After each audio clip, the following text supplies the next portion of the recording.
जे सहकारी त्या क्षणावेळी अंतराळी सराटीमध्ये होते, त्या आंदोलनामध्ये होते, ते अगर खरंच बोलत असतील तर त्यांची नार्को टेस्ट करा ना सगळ्यांची. जरांगे पाटलांची पण नार्को टेस्ट करा, खरं कळेल ना.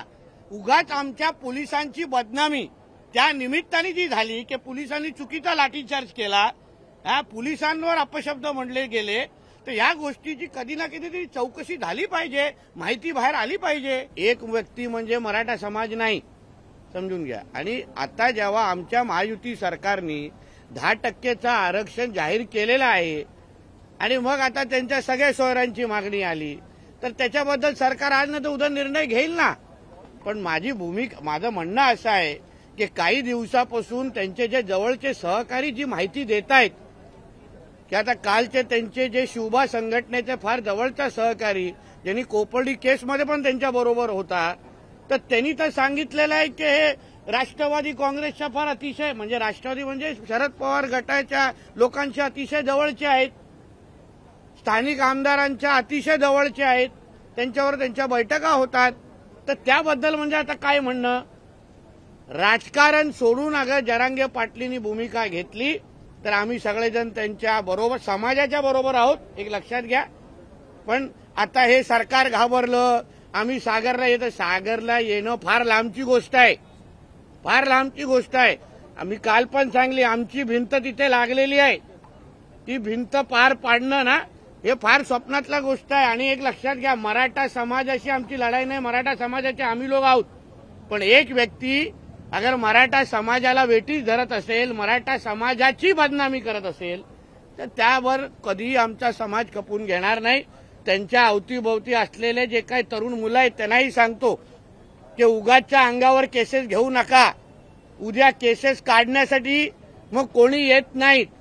म्हणून हे सगळे जे आंदोलनं चालू आहेत, हे सगळी जी भूमिका आहे, जे शिवाय शाप देण्याची जे हिंमत करतायत ना, हे कोणाच्या जोरावर करतायत. आता सगळे त्यांचे जुने सहकारी बोलतायत की हे पवार साहेबांच्या अतिशय जवळचे आहेत. मग ही तुतारीचे आवाज बाहेर येत आहे का? तोंडातून तुतारी वाजवण्याचं काम होत आहे का? ह्या सगळ्याची भूमिका कधी ना कधीतरी स्पष्ट झाला पाहिजे. मराठा समाजाबरोबर आमचं महायुतीचं सरकार आहे, ओबीसी समाजाबरोबर आहे, धनगर समाजाबरोबर आहे, हिंदू समाजातल्या प्रत्येक जातीबरोबर आमचं महायुतीचं सरकार आहे. संजय राजाराम राऊतला सांगेन, रात्रीची अगर 90 थोडी उतरली असेल तर तुम्ही रात्री बेरात्री आणि कालपासून कोणाकोणाला फोन हे संजय राजाराम राऊत लावत होते ना, ह्याचे जरा कॉल रेकॉर्ड बघायला पाहिजे. सिल्वर ओकला किती फोन गेले, ह्यांच्या जरांगे पाटलांच्या आजूबाजूच्या लोकांना किती फोन गेले, या सगळ्याचा कधीतरी सीडीआर तपास निघाला पाहिजे, जेणेकरून कळेल ही स्क्रिप्ट नेमकं कोणाची. आता काल आमच्या देवेंद्र फडणवीस साहेबांनी अतिशय योग्य मुद्दा काढला.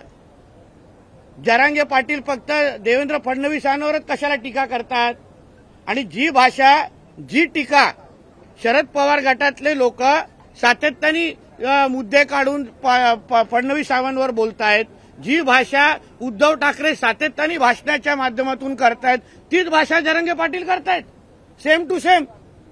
म्हणजे कॉपी अँड पेस्ट केलंय की काय भाषण. म्हणजे स्क्रिप्टचा फॅक्स किंवा स्क्रिप्टचा ईमेल किंवा व्हॉट्सअप आता कुठून येतोय हे आता लोकांना कळायला लागलेलं ना स्पष्ट. काहीतरी फरक केला पाहिजे. म्हणून राजकीय आंदोलनाला आम्ही कोणीही पाठिंबा किंवा स्वागत करणार नाही. आणि जेवढे लोक आम्हा लोकांना जरांगे पाटलांचे समर्थक म्हणून फोन करतायत ना आणि विविध गोष्टी सांगतायत, काय काय घाणेरडी भाषा करतायत, त्या प्रत्येकाला सांगेन, प्रत्येकाचा नंबर आमच्याकडे आहे. मराठा समाजाचा कुठलाही सुधारण नागरिक अशा पद्धतीचे फोन करणार नाही. तुमचे प्रत्येकाचे फोन नंबर आहेत, तुमच्या प्रत्येकाचा पत्ता आमच्याकडे आहे. आज नाही तर उद्या जेव्हा पोलीस तुमच्या पत्त्यावर पोचतील ना, तेव्हा मग कोणी तुम्हाला वाचवायला येणार नाही, लक्षात ठेवा.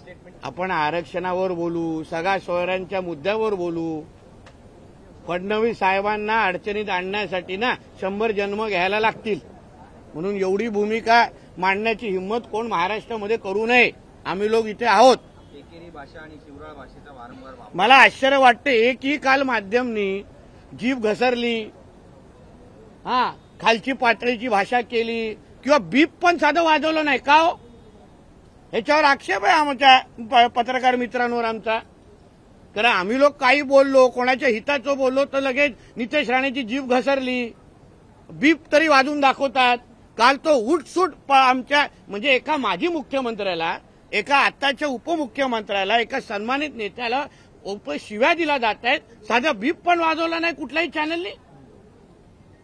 म्हणून उगाच तर फडणवीस साहेबांवर सातत्याने अरे तोच माणूस उद्या कोर्टात अगर आपल्या आरक्षणाची केस जेव्हा जाईल ना, फडणवीस साहेबच तिथला मोठ्यातला मोठा तज्ज्ञ वकील उभं करून आपली बाजू लावून धरणार आहेत, जी 2014 ते 19 मध्ये केली.